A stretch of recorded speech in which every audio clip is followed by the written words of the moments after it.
Welcome to the Roy Morgan Weekly Update.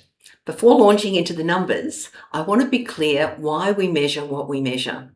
With so many numbers, GDP, CPI, exchange rates, commodity prices, etc., it's easy to get lost. Now, we at Roy Morgan believe the key indicators of the health of the economy to watch are consumer confidence and inflation expectations and monthly business confidence. And most importantly, real unemployment and underemployment. This impacts directly mortgage stress and financial stress, and indirectly impacts trust or distrust in society and political support or voting intention. One Nation's first elected member of the lower house, David Farley, made news on the weekend after saying that One Nation's net overseas migration target of 130,000 didn't include 100,000 migrant workers, especially those from the Pacific brought in to work on Australian farms. The story made news as Farley conceded this combined figure of 230,000 was virtually identical to the Albanese government's target migration figure of 225,000. The fact is, there are millions of Australians who would like to find work or more work. Roy Morgan's real unemployment shows over 3.2 million Australians, more than 20% of the workforce, unemployed or underemployed. And workforce underutilisation has been stuck above 3 million since late 2024, nearly 2 years ago. The debate would be very different if politicians and the media considered real unemployment, not the comforting ABS figure. The problem is one of barriers. It's not a lack of people wanting to work. And the solution is connecting the people who want to work with jobs and getting rid of the barriers that prevent Australia from optimising its current workforce. Adding yet one more barrier, a cheap labour band-aid, is not what we need now or into the future.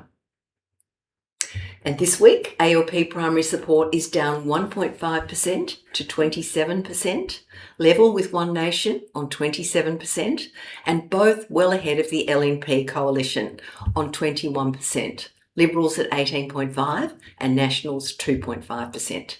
The Greens are up 2% to 14%, and independents and other parties are up 0.5% to 11%, according to the Roy Morgan poll conducted from August 17 to 23, with a representative Australia-wide cross-section of 1,508 electors.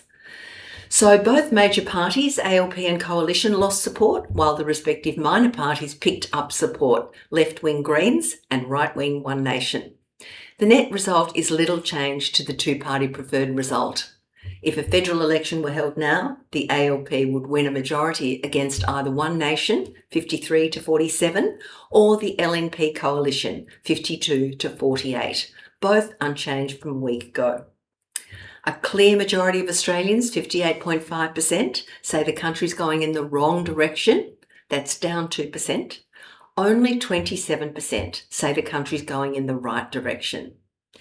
And this view is shared by both genders. 60.5% of men and 56.5% of women saying Australia is going in the wrong direction. Analysis by voting intention, unsurprisingly, shows large differences between supporters of the different parties. 91% of One Nation voters say the country's going in the wrong direction, as do 73% of coalition voters, 57% of minor party voters, and 51% of Greens voters.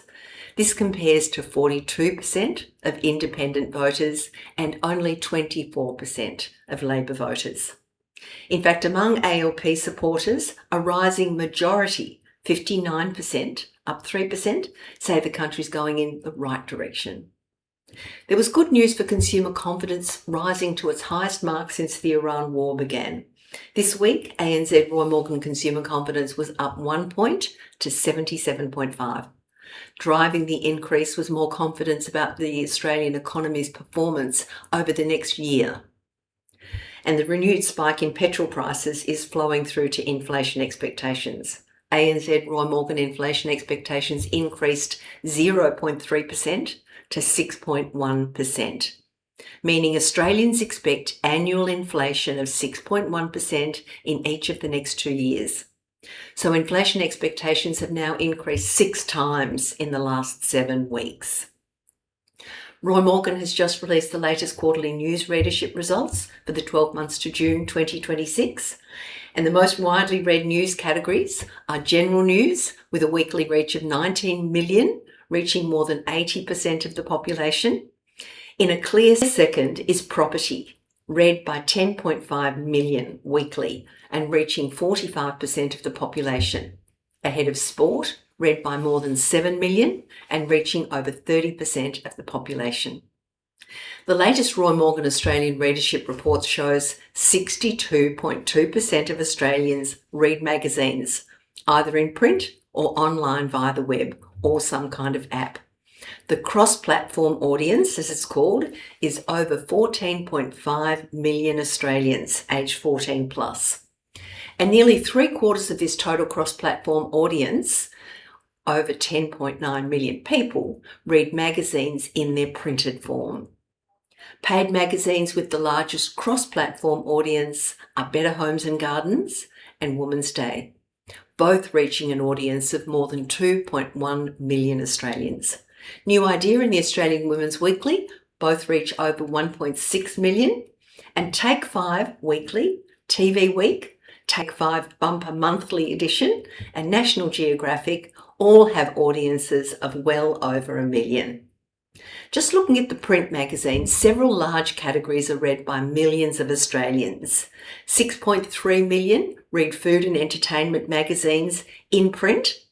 Almost 4 million read home and garden magazines and general interest magazines.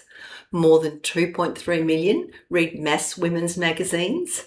And business, financial and airline magazines, health and family magazines, and motoring magazines are read by more than 1 million Australians.